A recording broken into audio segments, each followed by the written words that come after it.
दिनेश जी। जी, अनिल जी के पास आऊंगा, फिर गिरीश जी के पास आऊंगा। आपने शेर सुनाया तो एक दो लाइनें सुना देता हूं अनिल जी, और आप सबको भी। इसकी आखिरी लाइन वो है कि जहां पे कुछ अपनी ओर से एक सजेशन दे रहा हूं। पूरी कौम को पराया करके क्या मिलेगा, पूरी कौम को पराया करके क्या मिलेगा, उसका भी घर जलेगा, मेरा भी घर जलेगा। मत एतबार कर उस जहां के कमजरफों पर, कमजरफ मतलब कमीने, मत एतबार कर उस जहां के कमजरफों पर, तुझको भी वो छलेगा, मुझको भी वो छलेगा। मुफ्त में ना लेना नफरत के बीजों को तुम, मुफ्त में ना लेना नफरत के बीजों को तुम, न तेरा खेत फलेगा न मेरा खेत फलेगा।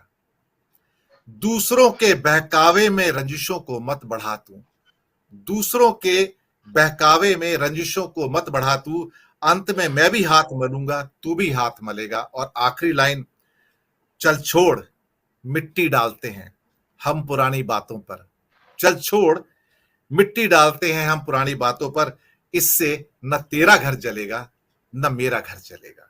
वाह, बहुत बढ़िया। एडवाइस देने की कोशिश की कि भाई मत कर, सही है। तेरा घर भी बच जाएगा, मेरा घर भी बच जाएगा, न तू जलेगा न मैं जलूंगा। अनिल जी, प्रश्न नहीं है कोई भी, जो कुछ है आपके सामने है, आपकी प्रतिक्रिया। देखिए, मैं इसको देख रहा हूँ क्या कि ये लोकतंत्र पार्टी सिस्टम सबको हाईजैक कर लिया है। अब इसको आप गिरोह शब्द कहें, क्या क्या कहें, मुझको मतलब कई बार लोग बोलते हैं कि असंसदीय ना हो, तो इसीलिए ये इस गिरोह ने, जिसके मुखिया के बारे में आप बात कर रहे हैं, उन्होंने हाईजैक कर लिया है लोकतंत्र को, पूरा सिस्टम को। सबसे ज्यादा बीजेपी की पार्टी को, आप जो बता रहे थे कि इस तरह से बोल रहे हैं ओम बिरला और वो सब 2024 में टिकट पाने के लिए, सब ये जो नंबर बढ़ाने के लिए आपको रविशंकर प्रसाद और ये सब जो लाइन में दिख रहे हैं, उनको पता है कि पिछले बार कई लोगों का टिकट कट गया था, तो वो जो मॉनिटर करते हैं बैठ करके प्रधानमंत्री जी टेलीविजन पर जो इसकी कार्यवाही को, वो उसके पीछे वही रीजन है, क्योंकि जो चुप रहेगा वो मारा जाएगा, उसको लड़ना है, जो ये करना है। दूसरा है क्या कि एक तो एक पोस्ट ट्रुथ के जमाने में हम लोग हैं, और इसमें मुश्किल है कि कैसे आप कहेंगे। अब जैसे कि उन्होंने ये फेंक दिया इंडियन मुजाहिदीन और ईस्ट इंडिया कंपनी वाला जुमला, एक पूरा बैंड पार्टी है गोदी मीडिया का, जो कि वो उधर ताली बजाने के लिए, वाह वाह करने के लिए है, और वो उसी नैरेटिव को चला रहा है। मतलब वो बहुत डिफिकल्ट सिचुएशन है पूरे मुल्क का, इसको गंभीरता से लेना चाहिए। और अब आप कहेंगे कि उन पर ट्रस्ट नहीं करेंगे, तो क्या करेंगे? ट्रस्ट करने की कोई गुंजाइश नहीं उन्होंने छोड़ी है।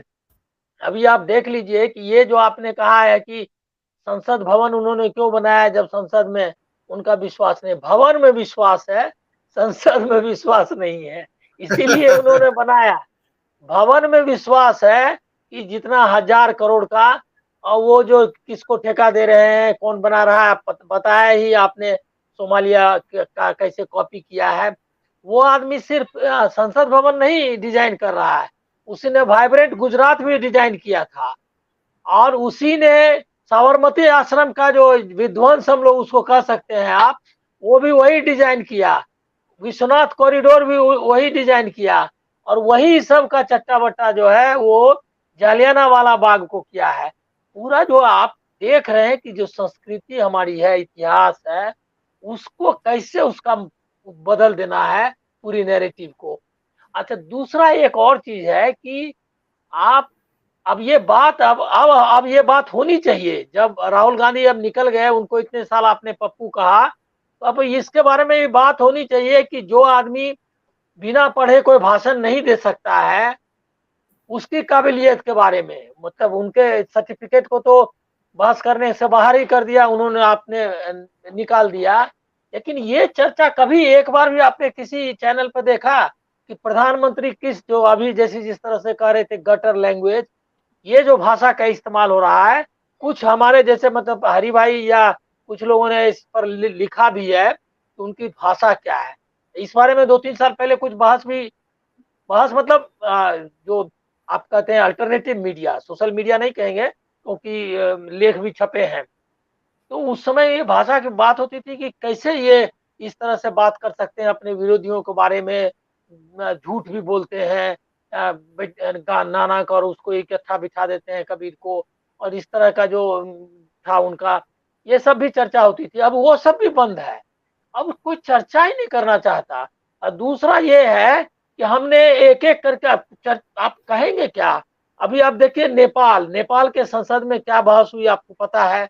किस तरह से लोग जो है नाराज हैं आपके ये से मतलब की नीतियों से। अब ये जिस तरह से मणिपुर का जो फॉल आउट जिसके बारे में चर्चा नहीं हो रही है, वो ये है कि मणिपुर में आप बार-बार म्यांमार से घुसपैठिए की बात कर रहे हैं। अब म्यांमार आप बताना चाहते हैं कि म्यांमार के स्पॉन्सर्ड हैं, तो अब म्यांमार से भी जो रिश्ता अभी तक है, मतलब कि कोई युद्ध का रिश्ता नहीं है, वो रिश्ता भी आप खराब कर लेंगे। श्रीलंका में आपने ठेकेदारी में मतलब उनको दिलाने की कोशिश में वहाँ का जो लोगों का विश्वास का क्या किया वो आपको पता ही है। चाइना और पाकिस्तान तो हमारा ट्रेडिशनल एनिमी है। तो ऐसी स्थिति में आपने पूरा देश को घेर लिया है सिर्फ ये हाईजैक करने की वजह से। होता ये है कि अगर लोकतंत्र रहेगा, इवन मैं मुझको आश्चर्य इस बात का है कि देखिए इंदिरा गांधी ने जब 67 में सत्ता संभाली, 66 में, उसके बाद से कांग्रेस में लगातार स्प्लिट हुआ और उनकी नीतियों के कारण स्प्लिट हुआ। कई बार उनके व्यक्तिगत वजह से भी स्प्लिट हुआ। मतलब जो 74 आते आते 75 आते आते कई बार कांग्रेस स्प्लिट हुई और फिर 75 के बाद भी स्प्लिट हुई, जगजीवन राम निकले। लेकिन बीजेपी में जो है ना, ये बलराज मधोक के बाद मैं कोई स्प्लिट नहीं देख रहा हूँ। और एक बार उमा भारती और खुराना साहब जो निकले थे, ये मुझको आश्चर्य करने वाला है कि एक पॉलिटिकल पार्टी के रूप में उनकी ट्रेनिंग कैसी है कि इस तरह से उन्होंने पूरा सौंप दिया है। जेपी नड्डा तो सिर्फ सेक्रेटरी हैं, ऑफिस सेक्रेटरी, सारा आदेश वहां से आता है और सब कुछ उन्हीं के लिए। और बकायदा कैबिनेट वगैरह, तो कैबिनेट तो निश्चित तौर पर वो चुनते हैं तो उसमें कोई बात नहीं, लेकिन पार्टी तो पार्टी है ना। और उसको इवन अटल बिहारी वाजपेयी या आडवाणी जो जिन्होंने वहां तक लाया उस पार्टी को, उनकी भी ऐसी हैसियत नहीं थी कि पूरी की पूरी पार्टी को जेब में रख लें और मुरली मनोहर जोशी या आडवाणी या किसी की हैसियत ही ना हो। अब तो ये हालत है। तो हम आप मतलब इतना प्रश्न सिर्फ सवाल इसका नहीं है कि विपक्ष के खिलाफ बोलते हैं या विपक्ष का क्या होगा, संसद में जवाब नहीं देते, प्रेस कॉन्फ्रेंस नहीं करते, ये सब तो है ही। लेकिन एक पॉलिटिकल पार्टी एक राइटिस्ट पार्टी है। लेकिन मैं भी उसके भविष्य को लेकर के मुझको चिंता होती है कि कोई भी पार्टी कोई विचार है उसका, उसको जिंदा तो रहना चाहिए कम से कम एक पार्टी के तौर पर। वो भी उसको खत्म करने जा रहे हैं। तो मैं मतलब आप इसकी कल्पना नहीं कर सकते कि किस लेवल की ये मतलब चुनौती है लोगों के सामने और देश के राजनीतिज्ञों के सामने। जी गिरीश भाई आपके पास आते हैं।